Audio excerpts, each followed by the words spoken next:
Reading with your kids. Hola, ni hao, konnichiwa, assalamu alaikum, shalom, mahaba, moni muli wanji, namaste, jambo, bienvenidos. Hi, my name is Jedley, and this is the Reading with Your Kids podcast.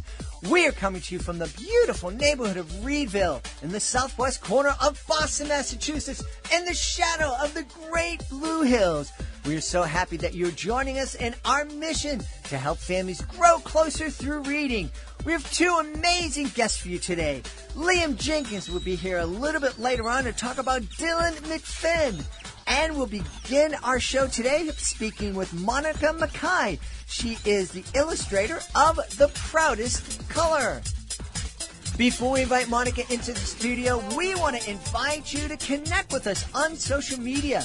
Facebook.com/readingwithyourkids, at Jedley Magic on Twitter, at Reading With Your Kids on Instagram.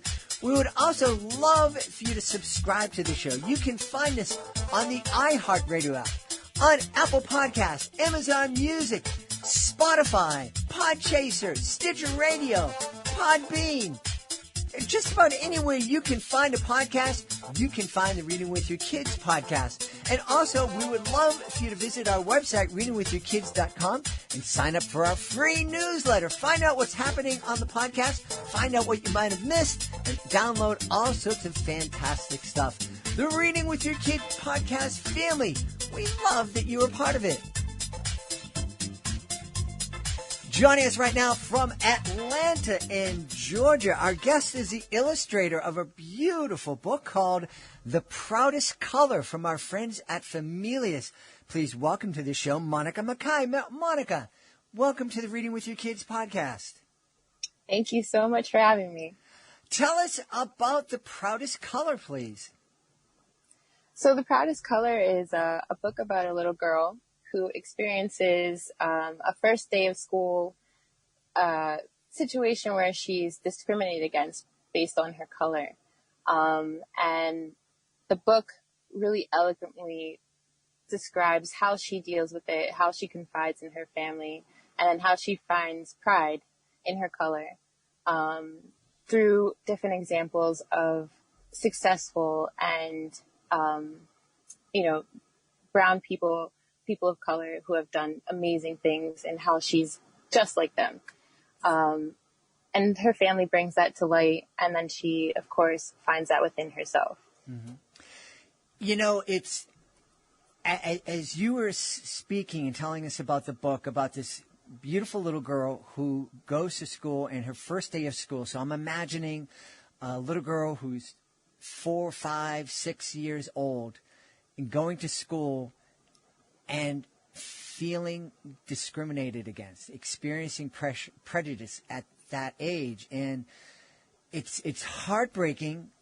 It's also, putting myself into that child's shoes. I can't fully understand it, but it would be, I think, terrifying and so discouraging, and to have experienced that. And the fact that it is happening to kids all over the country, all over the world, is really disappointing.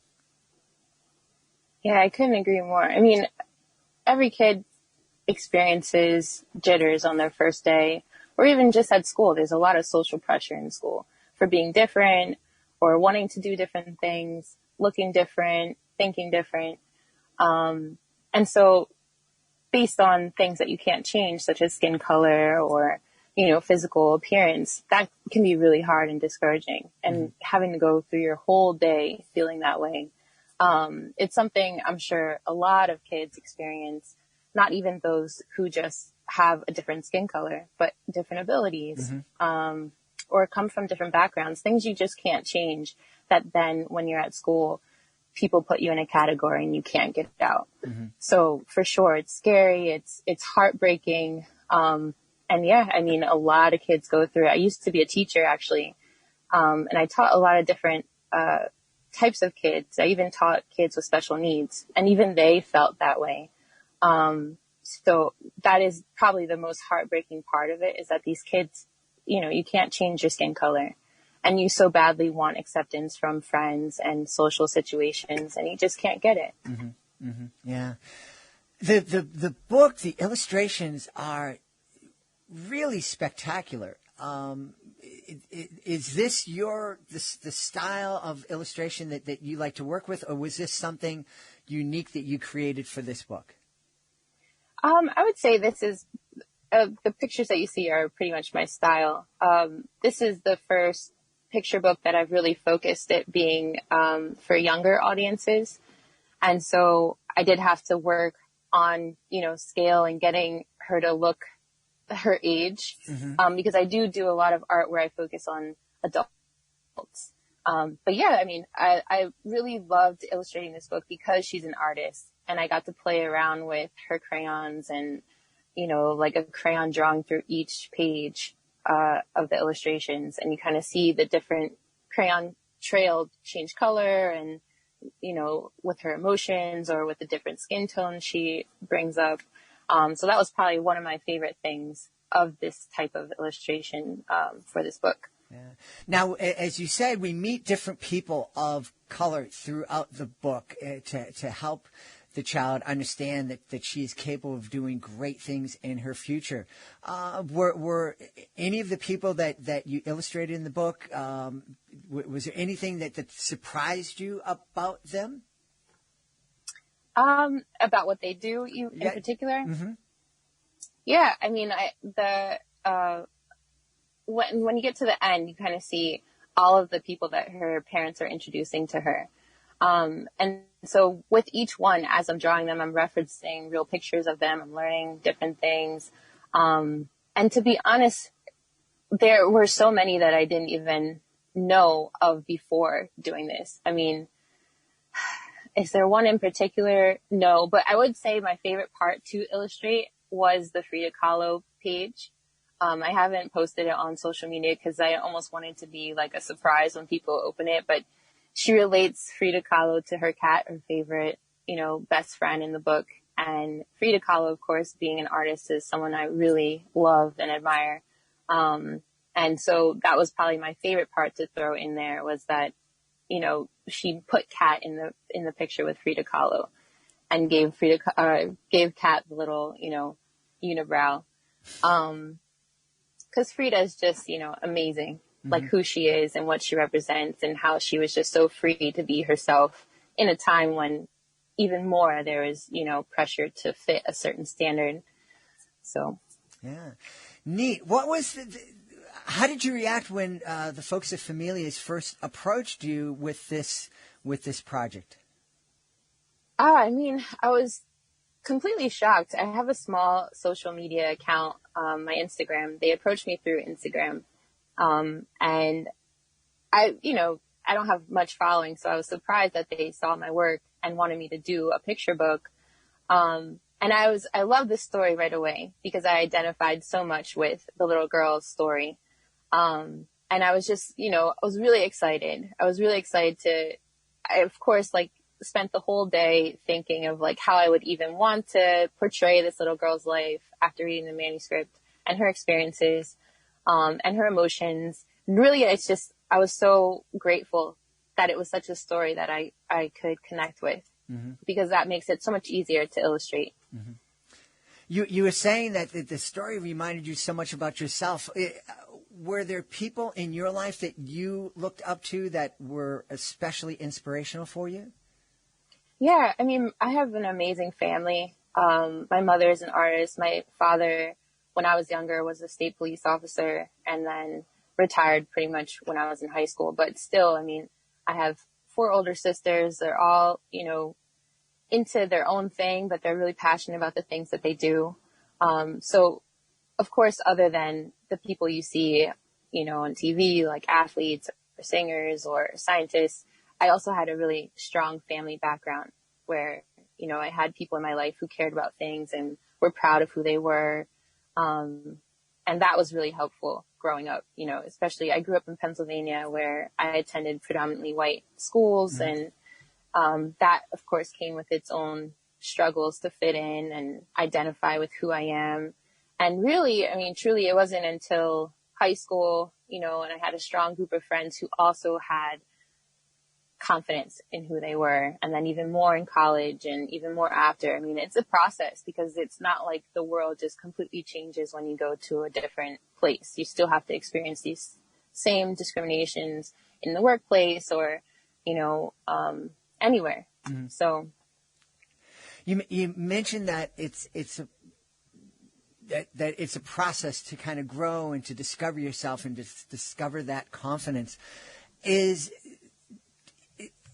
there a way that parents can kind of relate that to kids just to help them understand that you're not feeling like you fit in right now, but trust me, it's going to get better for you? I think the best thing, being a parent now, I have a different perspective on it. And I feel the best thing really for parents to do in these types of situations is be very clear and honest. Like, this is the state of the world right now.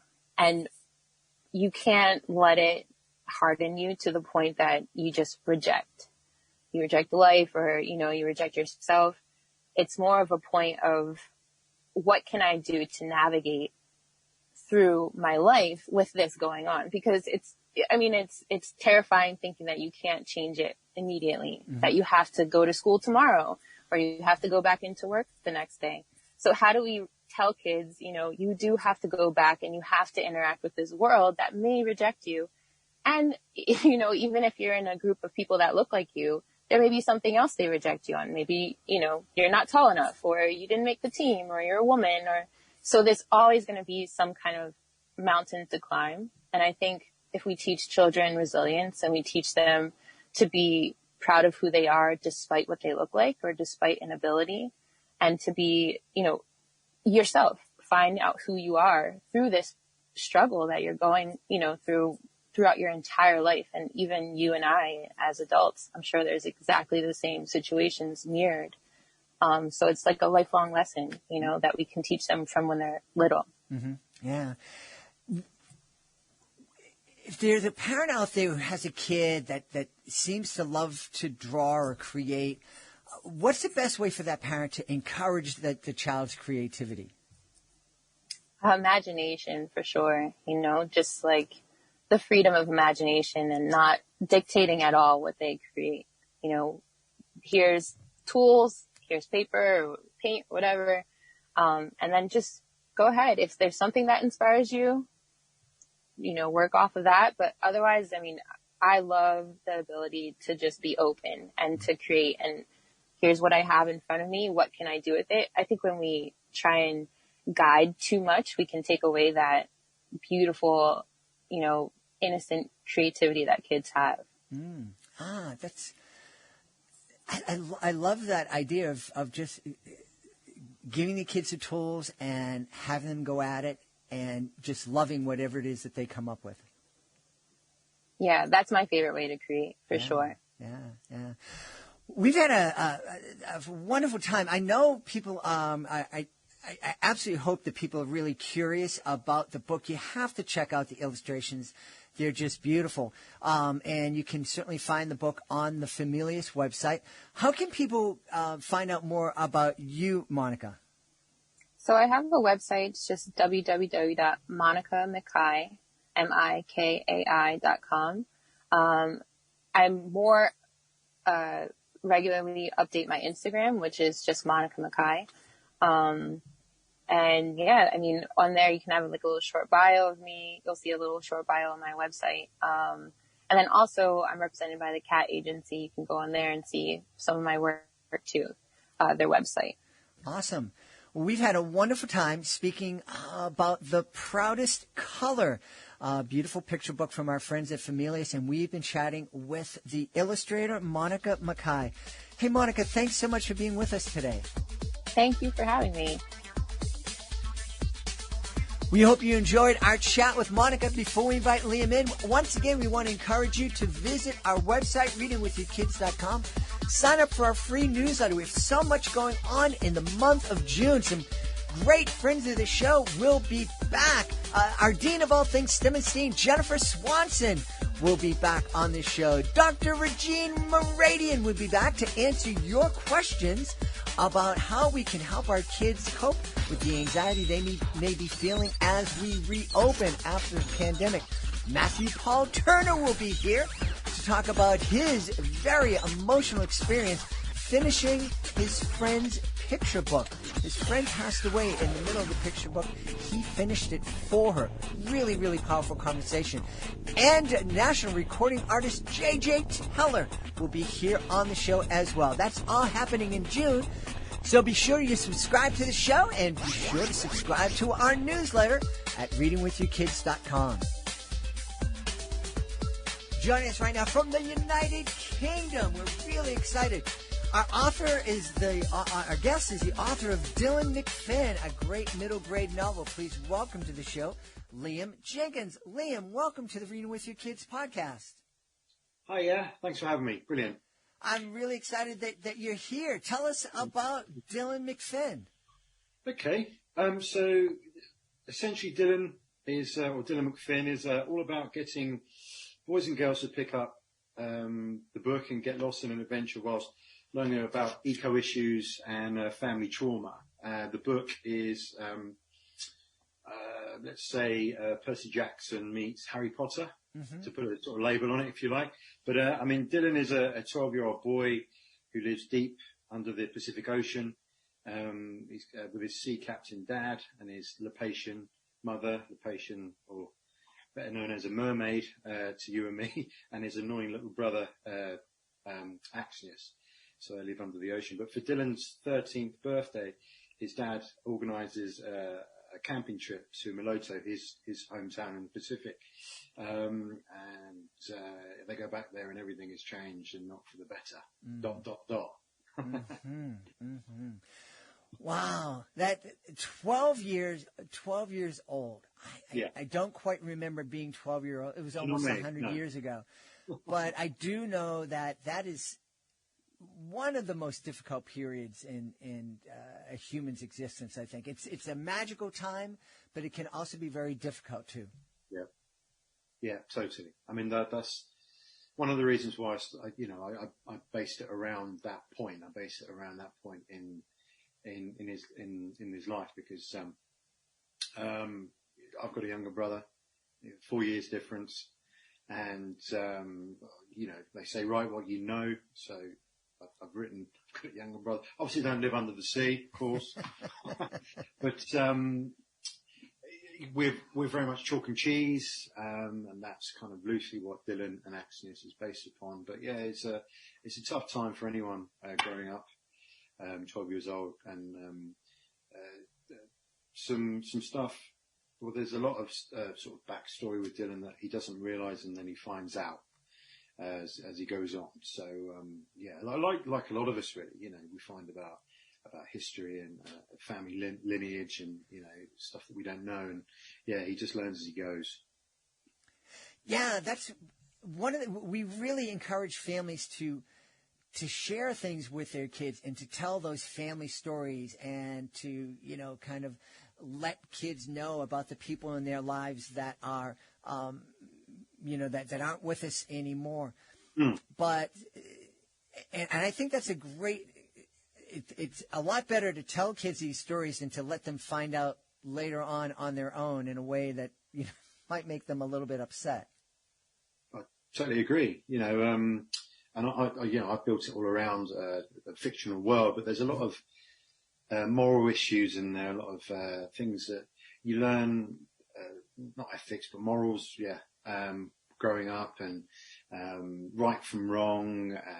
I've just chucked in a few monsters and sea serpents and sea captains and all sorts of characters just to kind of to make it a bit more interesting and fun. But yeah, there's a big family streak running through the whole book. I mean, I'm planning on doing hopefully 5 or 6 books. I'm up to I've done book 2, which is Dylan McFinn and the Temple of the Four Winds. That's book 2.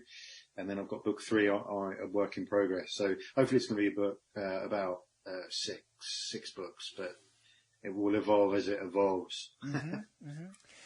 Really cool. You used the word early on, Lapatian. Tell me about that word. I mean, I didn't know is that the scientific way of saying mermaid?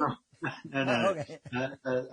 Lapacia is actually, I think it's a 16th century fishing village off the coast of Samoa, I think, that actually sunk. This place sunk and, settled at the bottom of the ocean. And I did a lot of research on the book, and because it's set in, in some of the archipelagos in the Pacific, so Fiji and Samoa and Tonga, and so it's based around those islands. And I did a lot of research around there, and I looked up Lapacia, and Lapacia is an island which sank. So to make Mermaid a bit more, if you can make mermaids even more exotic, I called them Lapatians. So but the beginning of the story, the sea captain, after far too many cannibal rums on Maloto, he meanders home in the twilight on the beach, and he sees something in the sea, and it turns out to be Varuna, who he falls in love with, and they end up having Dylan and accidents to kids. But yeah, she's a mermaid, and she's called a Lapatian. I was quite shocked. It's a real place. Yeah. Hey, what inspired you to write about that part of the world? Somewhere I've always wanted to go, but I mean, how can you not want to write about that part of the world? It's full of mystery. It's full of excitement. The colours are also vibrant when you see it on the telly. Swaying palm trees, white sand beaches, and all the wonderful wildlife that go with it as well. Especially sea life, all the sharks, all the mammals that live in the sea around there. What an amazing place. And I just thought, well, I just picked there because the UK, the coastal beaches, although they are nice, they're not as nice as that. No. So I thought I'd pick somewhere there. Also, I thought if I become famous, I want to live in Fiji, and I wouldn't mind doing that. That was early on when we first had you, when you first introduced you. You're talking about Dylan experienced this kind of echo challenge and also family trauma. Why is it important for you to talk about the environment in your books? Something which I think, like everybody, it's not far away from your lips, is it? It's not far away from people's mindsets as well. I mean, we've obviously got this horrendous global pandemic going on, but then we've also got, the underlying issue of the eco challenges that we face, and that if we don't stop what we're doing, or at least think about what we're doing and changing those views, then the world that you and I experienced is not going to be there for future generations. And without making it too preachy, and I think I've got the balance quite right within the book, which is that the sea captain, so Colbert the dad, experiences all the plastic and everything washing up on the ocean shores, and he makes things from it. He uses his resourcefulness basically, and just going, right, well, I can use this, I can recycle that, I can do this. And the villagers see that as a real asset, and he becomes a bit of a hero on the island. And they all go, they ask him for advice, and one of his oldest friends, Marvin, they end up devising this windsock, and put a curtain hooks on it, and with a big net going down which catches all the plastic, and then they take it back with them, and then he sells it on for whatever money he can make. But that's a bit of a side issue. But the reason that the ego issue is there is because it's something that we should all be aware of and look to be a bit more sustainable in our living. And family trauma also is we all suffer from something, I think, going in family lineage, in your history, and you must talk about it, even if you don't want to, or you must make. It must be something within the family that it isn't taboo. Mm-hmm. It isn't something you think, oh, I can't talk about that, because not talking about things is actually quite damaging. and you must be able to talk about it regardless of how difficult it is. And as a family, there should be no real secrets, and you should be able to feel like you can turn to your family and talk to them. So yeah, that's why they're two strong elements in the series, really. Yeah. Now, obviously, a middle grade book. Lots of kids would be reading this independently, but we really encourage all of our families to find books that they can continue to read together with their kids in middle school and high school. There's so much value in co-reading and reading books together as our kids become independent readers. What kind of conversations do you think a family could have around the dinner table if they were all co-reading the Dylan McFinn series? Well, obviously, I'll go back to Colbert. I mean, you could expand on what he's done, i.e., you could talk about what other inventions you could make from plastic bottles and things, that sort of thing. There's some characters within the book that are really quite unique, and that I'm sure they would spark up a conversation without giving too much away. What Meloto would look like, and Lupatia, under the sea, what that would look like, and who would live there, and what else? So there's so many different places on the island as well that you can vividly imagine. You could expand on there, like the Mulga Mountains, which is an area on Meloto which is quite desolate. The air is quite putrid. It's quite ashy, and the sky is purple. So there's so many different areas within the book, and it's quite layered. People have said that it's a classic adventure, and there's a lot of pathos within it, and very imaginative. So I couldn't see families and brothers and sisters not finding something to talk about. Yeah. And as you're speaking about Lupatia, about this island that disappeared under the sea.